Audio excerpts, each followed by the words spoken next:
ये मामला है भोपाल का, जहां पर 25 साल की कृतिका की शादी एक आरपीएफ जवान सुशील से होती है।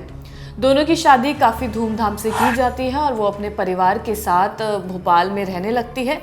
लेकिन जो सुशील है उसकी पोस्टिंग मुंबई में होती है, वहाँ पर वो अकेला रहता है। अपनी पत्नी को वो भोपाल अपने माता पिता के पास छोड़कर चला जाता है और फिर मुंबई में जहाँ पर उसकी पोस्टिंग थी वहाँ से अपनी नौकरी करता है। 2024 में ही वैलेंटाइंस डे के दिन इन दोनों की शादी हुई थी, यानी कि सुशील कुमार मंडराई और कृतिका की शादी वैलेंटाइंस डे के दिन हुई थी।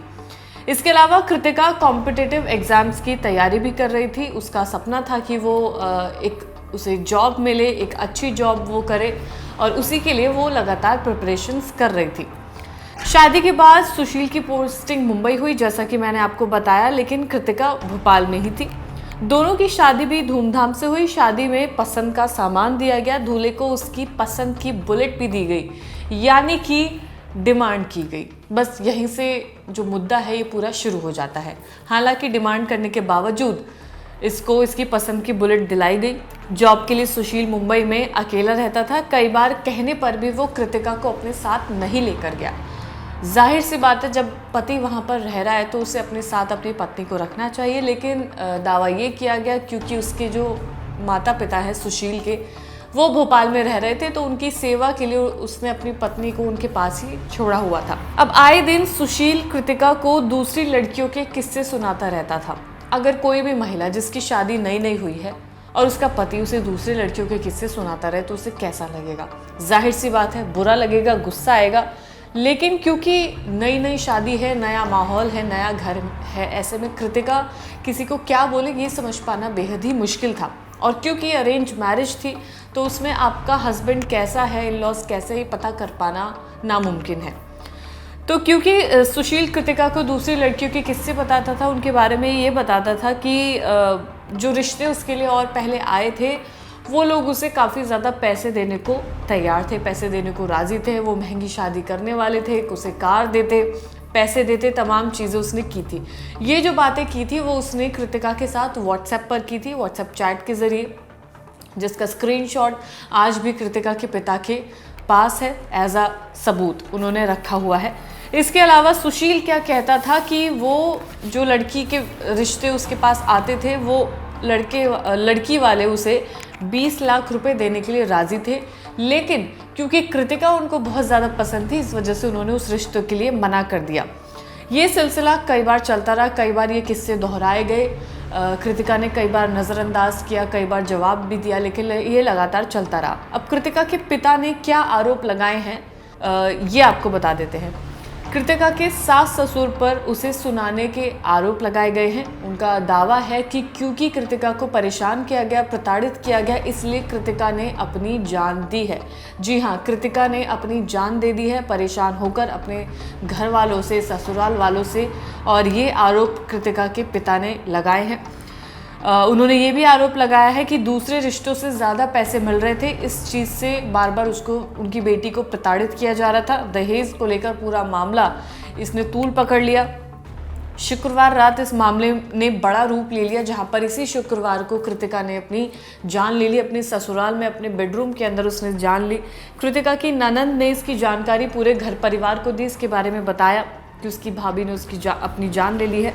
साड़ी के ज़रिए उसने अपना दम घोटा, जिसकी वजह से उसकी जान चली जाती है। अपने बेडरूम के अंदर ये पूरी वारदात हुई है, और ये वारदात उस वक्त हुई है जब जस्ट एक दिन पहले कृतिका का पति सुशील मुंबई से अपने घर आता है।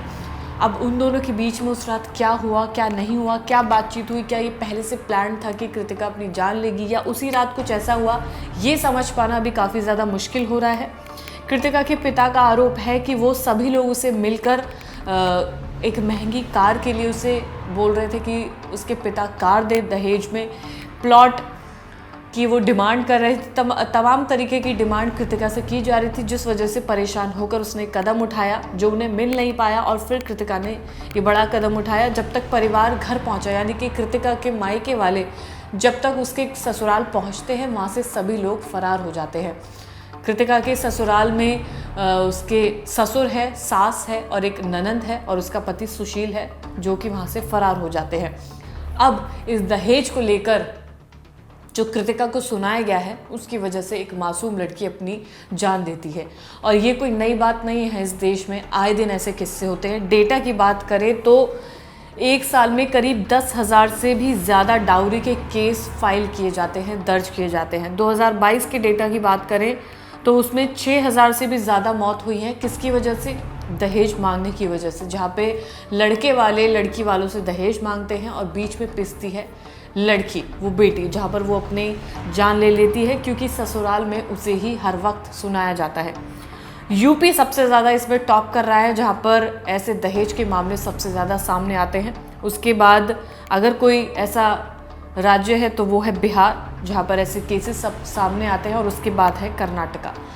ये ऐसे तमाम राज्य हैं जहाँ पर दहेज के केस सबसे ज़्यादा आते हैं। यूपी जाहिर सी बात है बड़ा एरिया है, बड़ी जगह कवर करता है। कई ऐसे गांव हैं, पिछड़े हुए ऐसे गांव हैं जहाँ पर अभी भी दहेज प्रथा चल रही है। और सिर्फ गांव की ही बात नहीं है, कई ऐसे बड़े भी घर हैं, कई ऐसे पढ़े लिखे भी घर हैं जहाँ पर ये डाउरी को प्राथमिकता दी जाती है, जिस वजह से लड़कियाँ अपनी जान ले लेती हैं। लेकिन 2010 और 2014 से लेकर 2022 में केस थोड़े कम हुए हैं। लेकिन जो 2010 और 14-15 का जो साल है, इनमें सबसे ज़्यादा केसेस देखने को मिले हैं। लेकिन अब 22 में 23 में ये मामले धीरे धीरे, बहुत स्लाइड सा डिफरेंस है लेकिन थोड़े से कम हो रहे हैं, ऐसा डेटा कहता है। लेकिन अभी भी एक लड़का जिससे लड़की की शादी होती है, अगर वही उसका स्टैंड नहीं लेगा तो कौन लेगा? ये सबसे बड़ी समझने की बात है। जहाँ पर इस केस में सुशील अपनी ही पत्नी को ये सुनाता है कि जहाँ से उसके लिए रिश्ते आते हैं वो उसे 20 लाख देने को तैयार थे, कोई 15 लाख देने को तैयार था।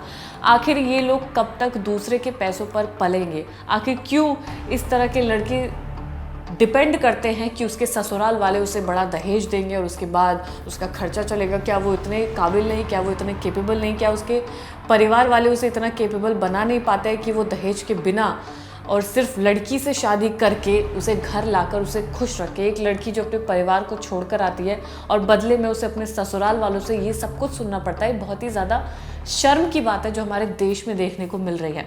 फिलहाल इस जो पुलिस है इस पूरे केस की छानबीन कर रही है। क्या इसमें और भी कोई वजह है, क्या इसमें और भी कोई कड़ी है जो छूट रही है, उसकी लगातार जांच की जा रही है।